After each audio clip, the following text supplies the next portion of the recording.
Good evening. This is Primetime News on TV1. I'm Jamal Ratnayaka for the Newsfirst team. Before we head into your bulletin in more detail, let's start off with a look at a lineup of the stories we have compiled for you tonight. Firstly, we will be taking a look at the situation update on COVID-19 in Sri Lanka. Then we will be drawing your attention towards various opinions expressed on the matter of the general election. Will the general election be held? Will it not be held? We will then be directing your attention towards the people's plight in light of COVID-19 and the curfew that has been imposed island-wide as a result of COVID-19. But before we head into all these stories and much more in detail, we will share with you a small video clip of the inmates at the Negombo prison, the inmates and the officials at the Negombo prison lending us their voices in singing the Nagitimu Sri Lanka theme song, which has received an overwhelming response from the citizens of our country. So let's take a look.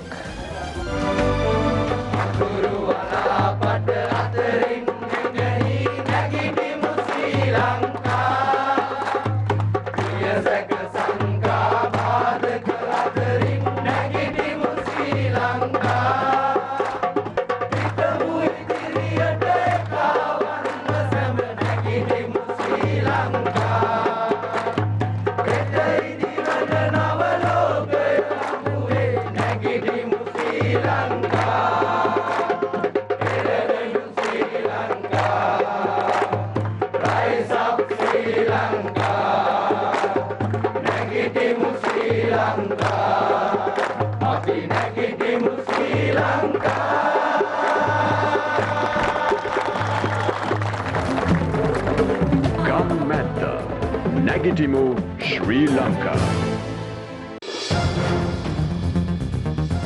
Number of confirmed COVID-19 cases increase. Recovered patients discharged. GMOA says COVID-19 testing is inadequate. Health officials respond saying testing is being conducted on a scientific basis. Secretary of Defense explains plan to bring down expatriates and students studying overseas.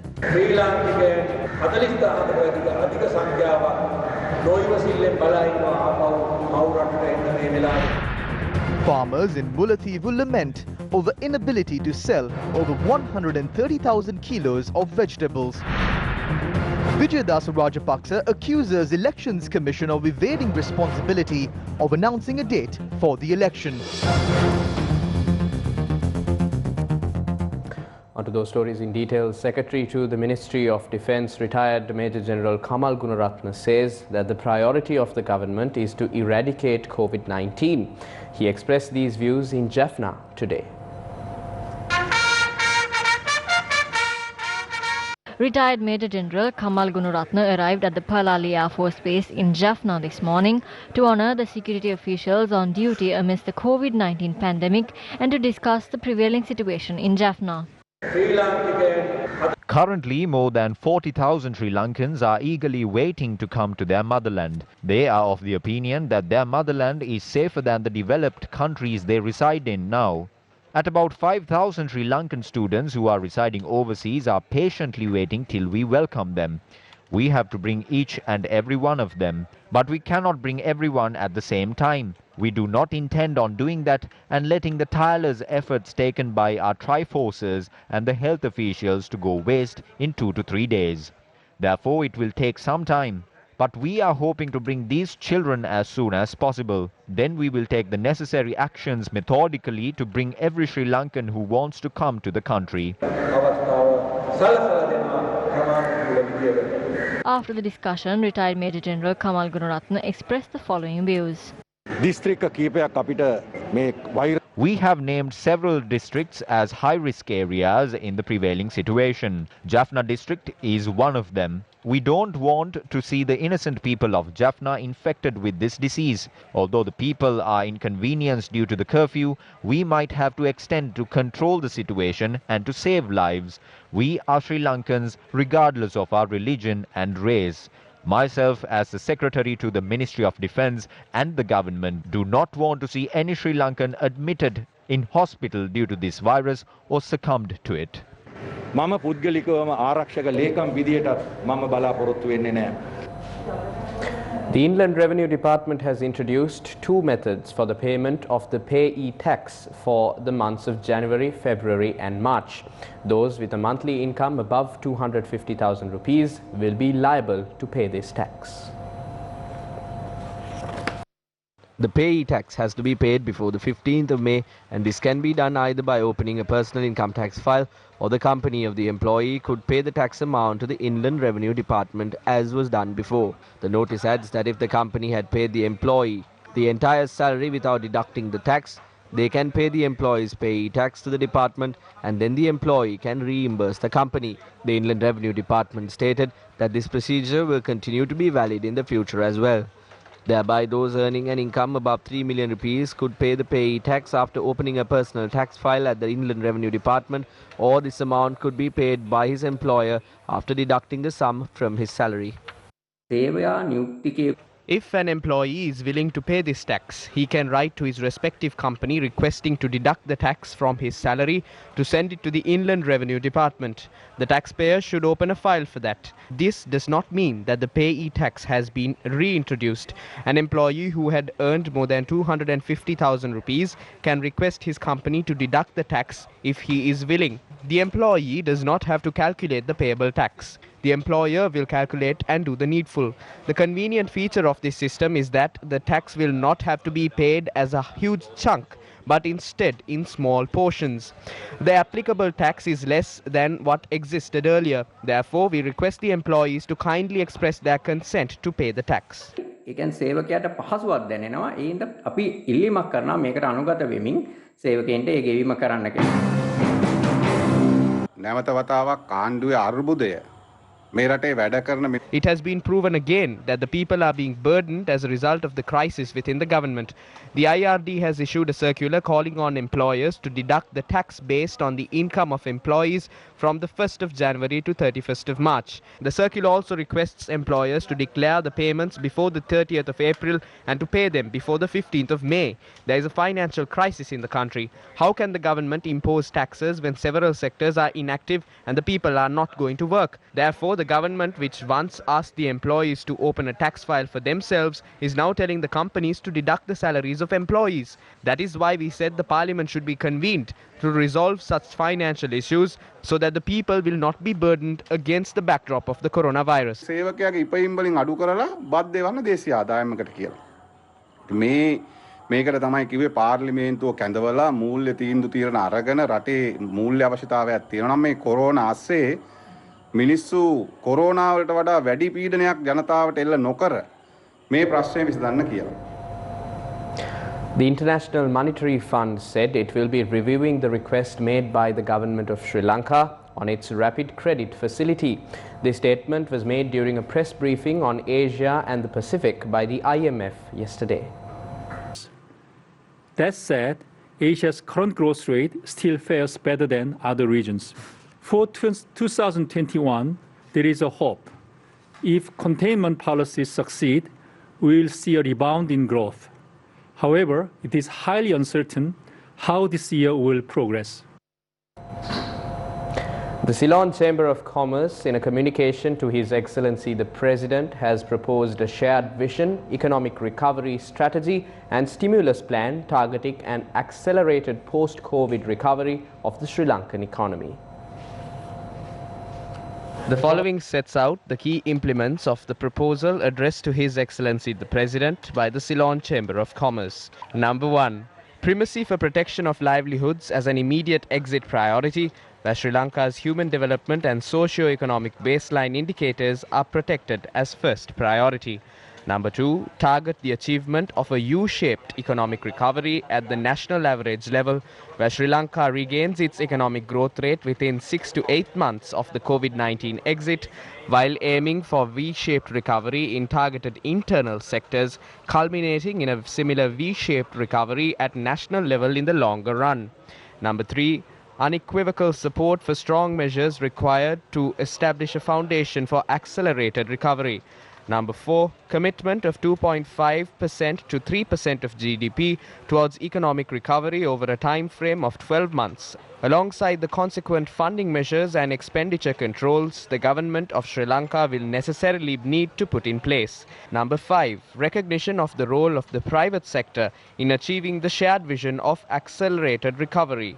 Number 6, strong endorsement of immediate term measures adopted by the government with regards to livelihood protection and SME sustenance. These relief include the relief for low-income families, relief to the public in terms of loan repayments and 50 billion rupees refinancing facility. The Chamber of Commerce says that on behalf of the private sector, it will support the efforts of the government to achieve an accelerated economic recovery strategy in the post-COVID-19 era.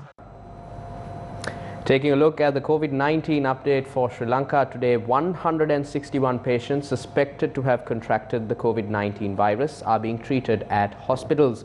The total number of confirmed cases in the country currently stands at 242. 77 of them have completely recovered. 4 new cases were reported this evening. 5 villagers in Beruwala, namely the villages of China Fort, Pannila, Akkaragoda, Ambepitiya and Karandagoda, continue to be isolated. There is only one path to enter or exit these 5 villages. Arunaloka Mawatha, Emmanuel Arosh Mawatha and Nagalagama Street in Colombo also have been named as isolated areas.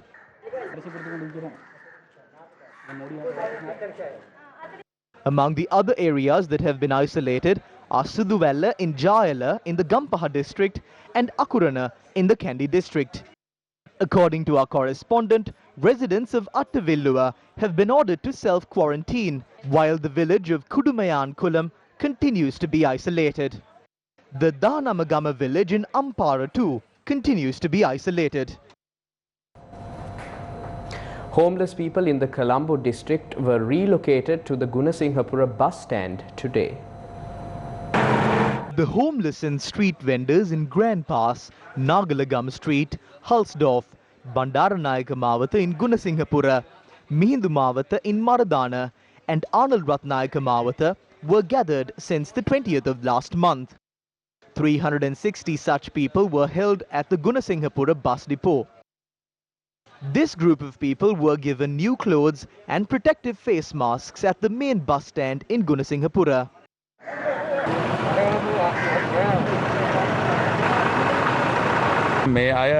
These people were gathered at the Gunasinghapura bus depot as they were roaming the streets during the day amidst the current situation in the country. However, they cannot maintain social distancing in this area. So today, they will be transferred to a place with more facilities. The police intervened and provided them 3 meals a day. Today, these people will be taken to 3 camps to be quarantined under the direction of high-ranking police officers.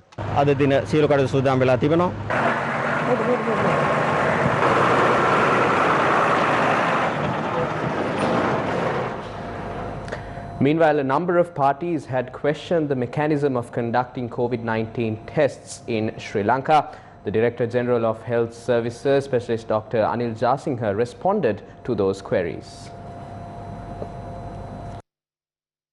Issuing a communique, the Government Medical Officers Association questioned the mechanism to conduct testing in the country.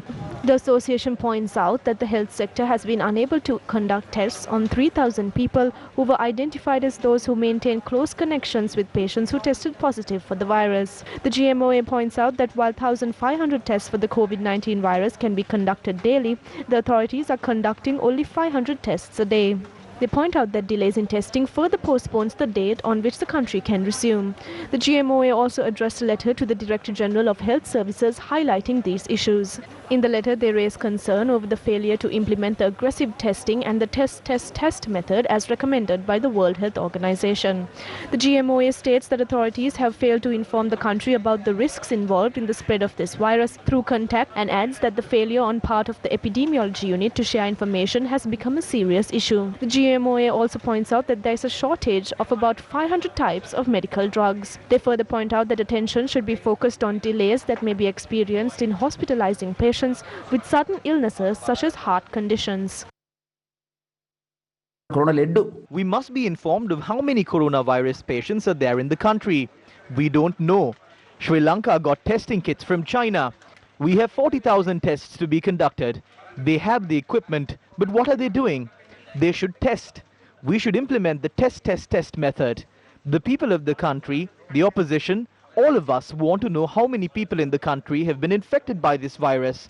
The government is trying to hide that. Why are they trying to hide this? The government is trying to show that they are higher up on the ratings compared with Cuba and Singapore. Responding to the allegations made by a number of parties, the Director General of Health Services, Dr. Anil Jasinghe, issued a communique this evening. He says that the testing mechanism should not be carried out based on requests, but on decisions made by the health authorities based on scientific factors. The communique issued by the Director General of Health Services also states that as it takes 6 hours to test samples, the staff and funds used to conduct testing should also be taken into consideration. Specialist Dr. Anil Jasinghe in the communique states that the people suspected to have contracted coronavirus and people who are at risk of contracting the virus have been tested. He further adds that testing is being conducted at 13 laboratories across the country and that starting from tomorrow, testing will also be conducted at the particular hospital. Specialist Dr. Anil Jasinghe pointed out that although 500 PCR tests were conducted yesterday, no one tested positive for COVID-19. Minister Mahinda Amaraveera has advised for public transport services to resume from the 20th of April for a period of 2 weeks for essential services.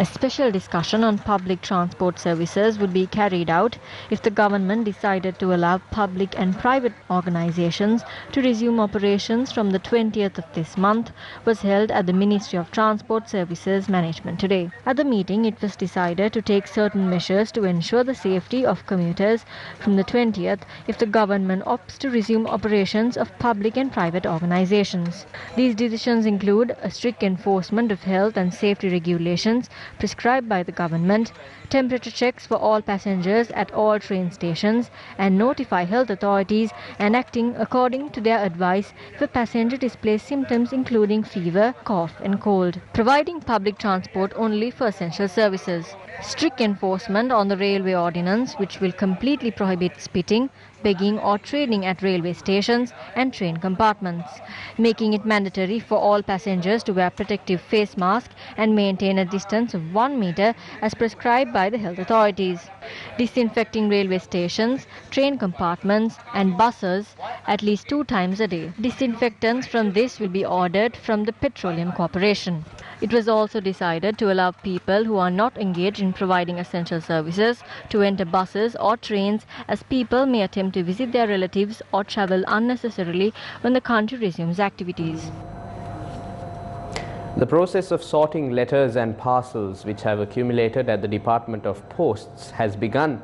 According to the Postmaster General Ranjit Aryaratne, the process is being carried out at the Central Mail Exchange and at Provincial Mail Exchange centres. Nearly 300,000 letters and parcels have accumulated at the Department of Posts. The Postmaster General said the process will be conducted with the use of minimal staff. The sorted letters and parcels will then be transported to the respective post offices via vehicles of the Department of Posts. The letter and parcels will be delivered starting from next Tuesday. The Postmaster General added that the program of delivering medicine through the Department of Posts is also being carried out simultaneously. More news follows after this short commercial break. රජය විසින් නිර්දේශ කර ඇති මූල්‍යමය සහන පිළිබඳ වැඩි විස්තර සඳහා මහජන බැංකුවේ විශේෂිත ඇමතුම් මධ්‍යස්ථානය හා සම්බන්ධ වන්න 0112 481 356 0112 421 501 0112 326 130 0112 392 307 අමතන්න. Back to the news. Dr. Darshana Wickramasinghe, a microbiologist at the Ampara Base Hospital, joined Newsfirst Tharusha Kumarasinghe on our Newsline segment today.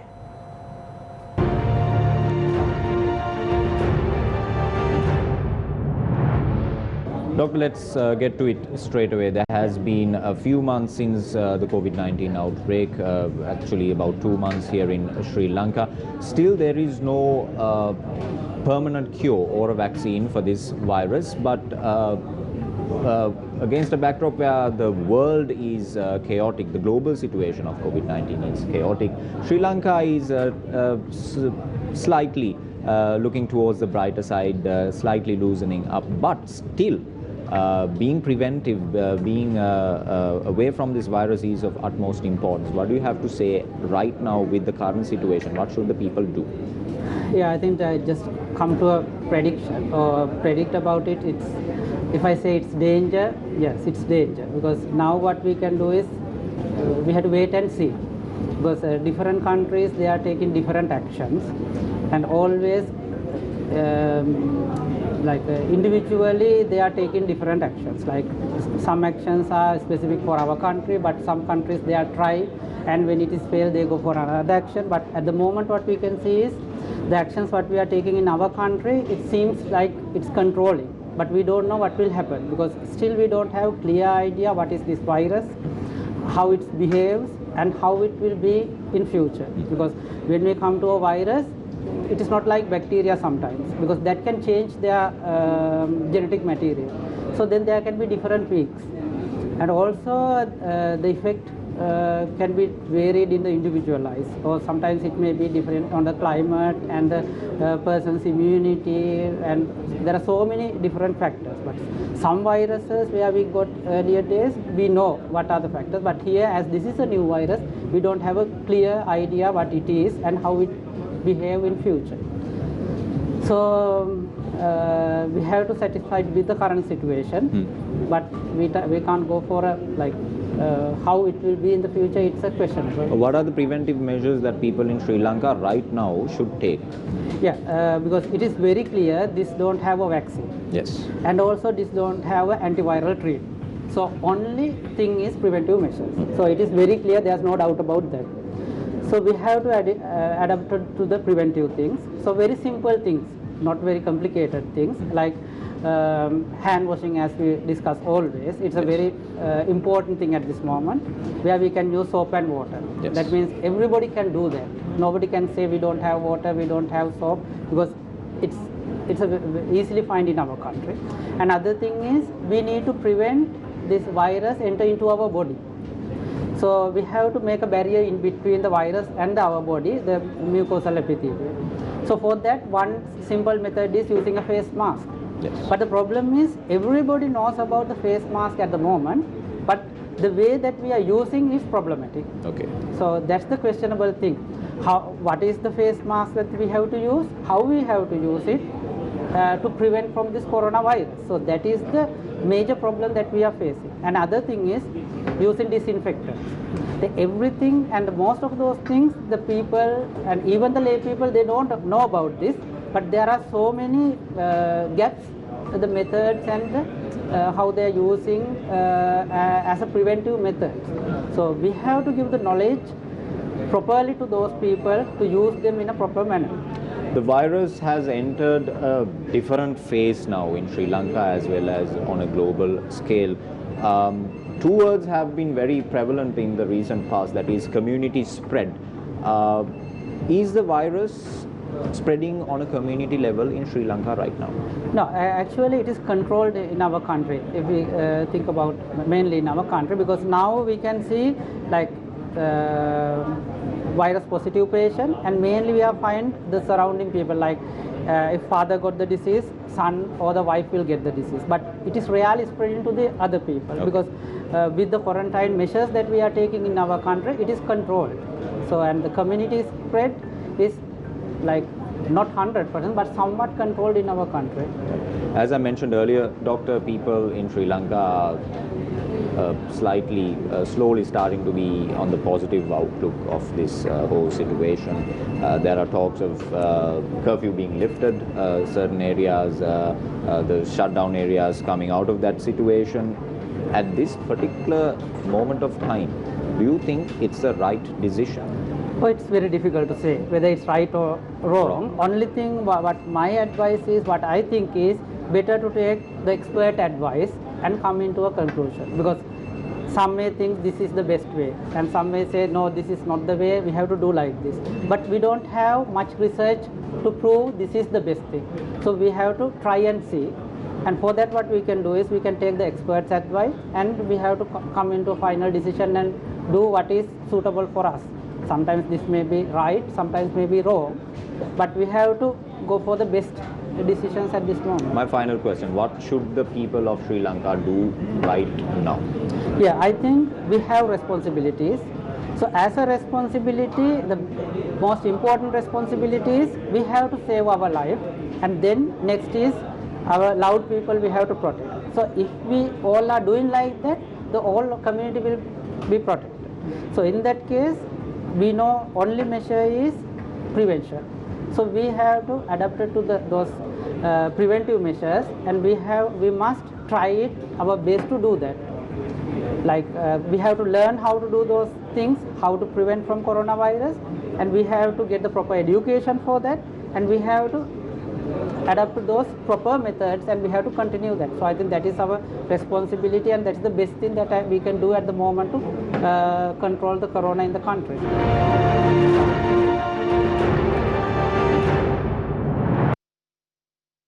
Former Minister, President's Counsel Vijayadasa Rajapaksa, writing to the Elections Commission, states that the Election Commission is bound by law to decide on a new date for the election in a manner that enables the President to convene Parliament within 3 months of dissolving Parliament. He points out that the Elections Commission is vested with this responsibility as per Section 24, Subsection 3 of the Parliamentary Elections Act.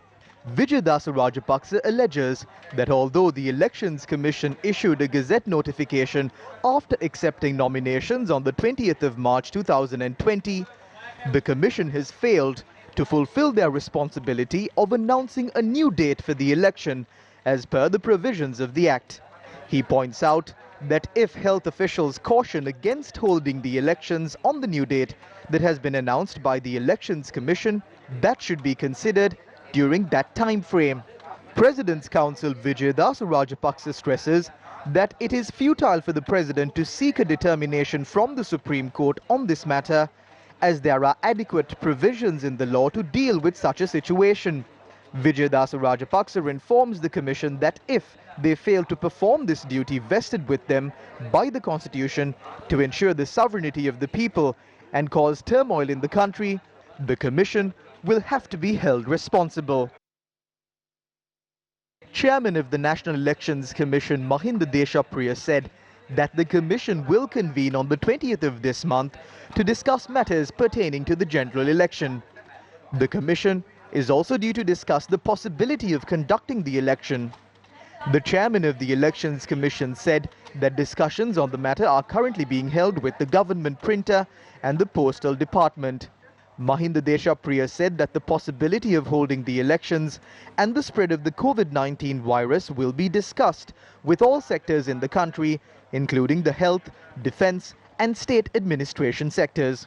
The chairman of the Elections Commission stressed that a new date for the election can only be decided after taking into consideration the estimates given by all sectors on the status of the COVID-19 outbreak in the country. Former Speaker Karu Jayasuriya made an open request today.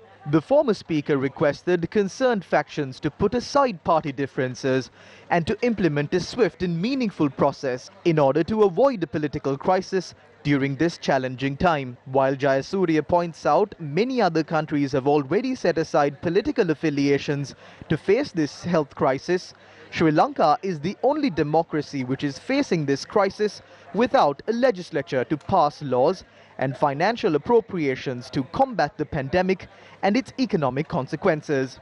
The former speaker goes on to note that the government and the opposition must immediately engage with the Elections Commission and with each other in good faith. Karu Jayasuriya opines, in the event holding elections in time is not possible, a constitutional crisis must be avoided at all costs.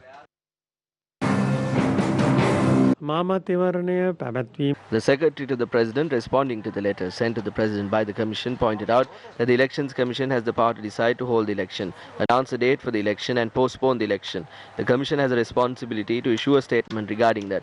We are waiting for that statement. The entire country is looking at the Elections Commission as to whether they will be able to conduct the election and fulfill their responsibility.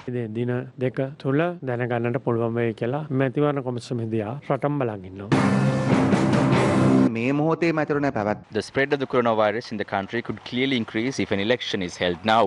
Sri Lanka is a country that has to an extent successfully stopped the spread of the virus, but is among the countries that conducted the lowest number of tests. South Korea is a country that did both of this. Even after holding the elections, health authorities in South Korea have said that the coming 2 weeks will be decisive as there will be an increase in the number of cases held. So we would like to say that the government can hold an election after the spread of the coronavirus has ended. If the government of the country want to politicize this extremely dangerous situation in the country, what kind of a government is this? කරන්න හිත් පිට නැතුව කටයුතු කරන ආණ්ඩුවක් රටේ තියෙන්නේ. ඒක මොන විදිහේ ආණ්ඩුවක්ද? We are ready for the election. If an election is held now, we are at an advantage. There is a growing feeling of dissatisfaction among the general public about the government. That is why the government is rushing to hold the election. We too could agree and go forward, but we won't agree to that. Stopping the spread of the coronavirus is on the top of our priority list. One faction of the government is saying that they need an election. Another faction of the government is saying that the election should not be held. The leaders of the government are sitting aside and they are trying to go with both of these opinions and hold the election. We would like to remind the chairman of the election commission and the other two members not to abdicate your rights. As the UNP, we decided to meet with the GMOA, the Director General of Health Services Anil Jasinger, the Election Commissioner and the Election Commission. We will discuss with them how can we give the public political assistance during this time. We need to first resume the everyday lives of the general public and help them succeed in their lives. When this is done, everything else will fall in place. That is what we need. The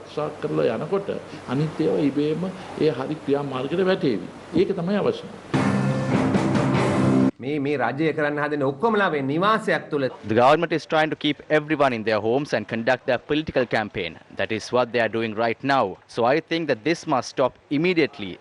Give people time to breathe. If the new parliament cannot be convened on the 2nd of June, there are provisions in the constitution to reconvene the old parliament as they had a mandate for 5 years.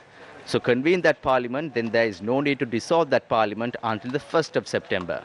Also, there is no need to convene the new parliament until the 1st of December. The government then get an opportunity to legally combat this virus and to go for an election. There is a legal procedure to this. නිත්‍යානුකූලව මේ වෛරසය මර්ධනය කිරීමටත් ඊට පස්සේ මැතිවරණයකට යන නිත්‍යානුකූලව ක්‍රමවේදයක් තියෙනවා. Applications to provide the 5,000 rupee allowance were reissued today. Many Grama Niladhari and Samruddhi officers, trade unions who stepped away from the duty of issuing the 5,000 rupee allowance reversed their decision today after their requests were met.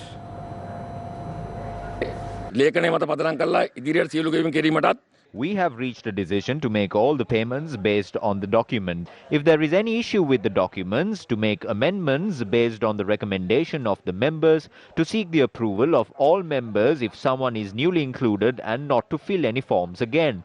And when it comes to payments, the entire committee will sign a payment voucher. This is a victory for the trade unions. Also, the Samurdhi Development Secretary have agreed to abolish the circular issued to summon the Samurdhi Development Convener.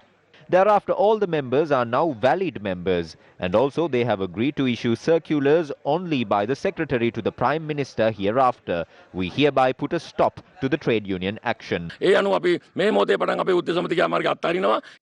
program to issue 5,000 rupees to people who have lost their livelihood began on the 31st of March. As per a circular issued on the same day by the Secretary to the Prime Minister, a committee comprising 5 officials including local government agents and Grama Niladhari officers had been created and empowered to compile lists of people eligible to receive the relevant allowance. Another circular issued on the 15th of this month relating to the same matter claims that 1.9 million people have been included into the waiting list which was compiled. The new circular had also directed authorities to review the waiting list through issuing fresh applications at a time where such a list had already been compiled. It was against this backdrop that Grama Niladhari officers stepped away from their duty of issuing the 5,000 rupee allowance. Farmers from both the north and the south have been severely inconvenienced due to the market's inability to provide a fair and reasonable price for their produce. Many people living in the Martini Pattu, Oddusan, Pudukudirippu, Thunukai Divisional Secretariat divisions of the Mullaitivu district engaged in farming as a main mode of income. These farmers invested in their crops before the coronavirus pandemic started in order to earn a high return. Unable to sell their produce, the farmers are claiming that there is no proper price to sell their harvest.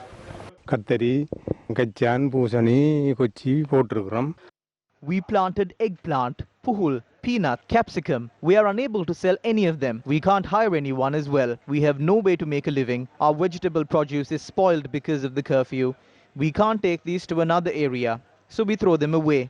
The cows and goats eat them now. The farmer said that a kilo of eggplant was sold to vendors for a low price of 5 rupees. They haven't been given a price for capsicum, tomato, bitter gourd and green chilies. We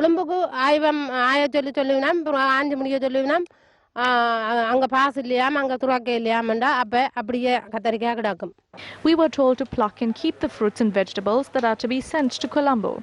After plucking them, we were told that there are no passes. 100 grams of Maldive fish, 100 grams of green chili, 100 grams of tomato and eggplant was sold for 50 rupees.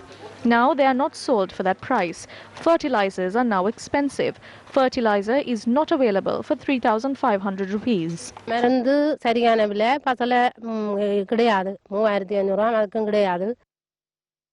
These farmers brought their produce to the Dambulla Economic Centre. However, that economic centre is closed.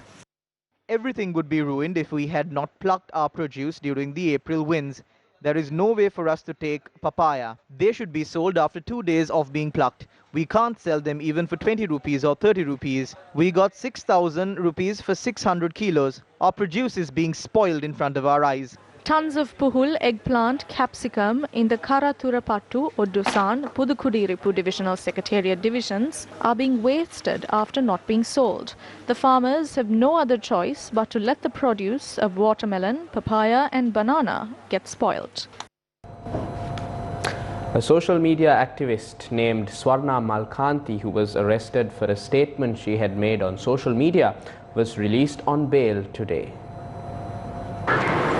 A suspect who was arrested for sharing content on social media criticizing the actions of state employees in combating the COVID-19 outbreak was produced before the Hulsdorf Chief Magistrate Priyampaliyanage. The magistrate ordered for the suspect to be released on a surety of 500,000 rupees. The general public of this country has a right to express their opinion, post it on Facebook and express it on a stage. Swarna Malkanti has the right, you have the right, we all have the right as well. The message sent by the government is that anyone who expresses their views against the government will be imprisoned. This is wrong and unjust. This is illegal and it is a violation of fundamental rights. This person named Swarna had said that there is no food at Sadasa. When Dr. Padiniya pointed out some shortcomings, she shared it on Facebook. If what Dr. Padiniya said is illegal, Dr. Padiniya should be arrested. Swarna shouldn't be arrested. It is true that there are no goods at Sadasa. They are trying to oppress the people. Meanwhile, Riyaj Badiuddin, brother of former Minister Rishad Badiuddin, is currently in the custody of the CID. He was arrested for his alleged connection to the April 21st attacks. The ACMC convened a media briefing and expressed these views about the incident. We as a party suspect that political vengeance is being exacted on former minister and leader of the ACMC Rishad Badiuddin and his family. At a time when 5 members of the ACMC have pledged to unconditionally support the government to pass the budget and to support the president, the fact that Rishad Badiuddin and his brother were questioned by the CID is problematic.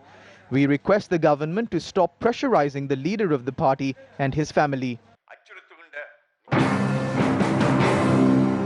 Meanwhile, attorney at law Hijaz Hizbullah is currently in the custody of the CID for his alleged connection to the April 21st attacks.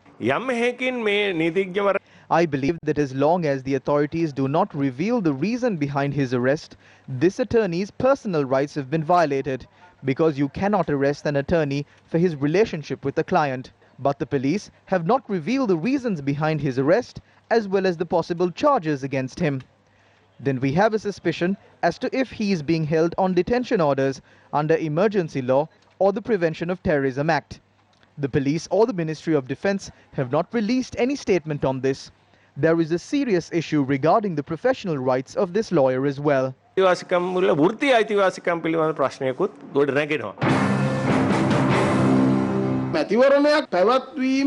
Holding an election creates no bar to enforcing the law against a person who has committed a crime in the country. Why have these arrests been made? On one hand, the police says their officers were obstructed from performing their duties. The other is that the suspects had maintained connections with the masterminds behind the April 21st attacks. During the reign of the previous government, their stance was that these people were innocent. They protected them in parliament. We saw them attempting to influence the legal mechanism through various statements that they made in parliament. But today, these investigations are being conducted independently. I must clearly say that it is the hope of every citizen of this country that those involved in this attack are brought to justice. We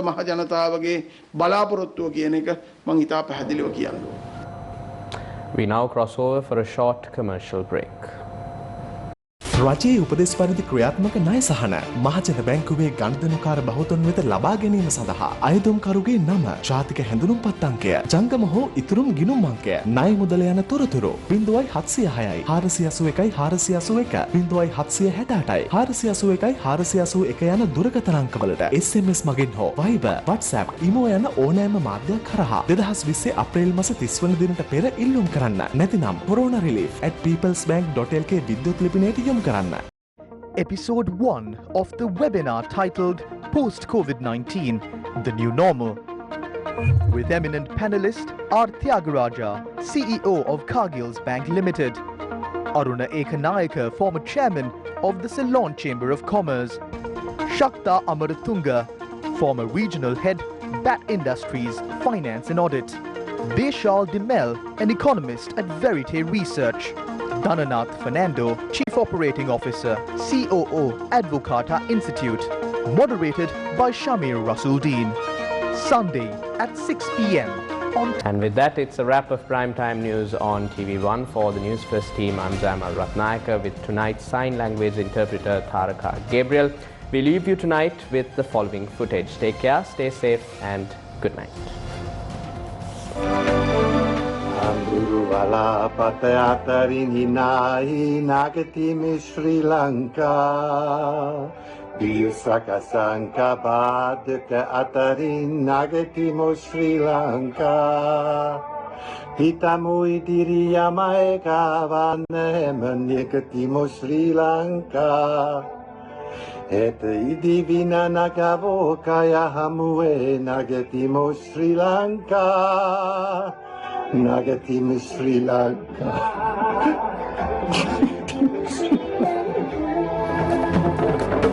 Kammetta Nagitimu Sri Lanka.